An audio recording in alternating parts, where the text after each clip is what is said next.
बसून घ्या.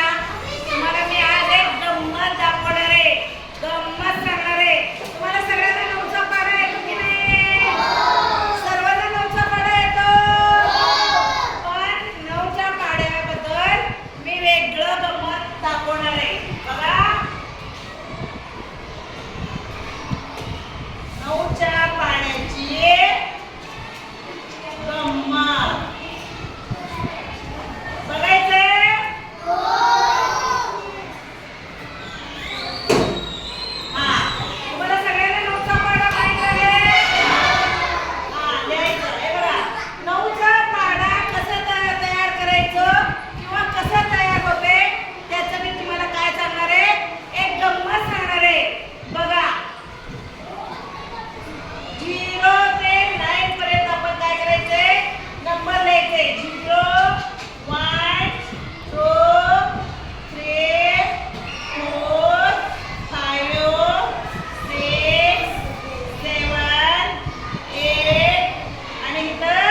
Nine.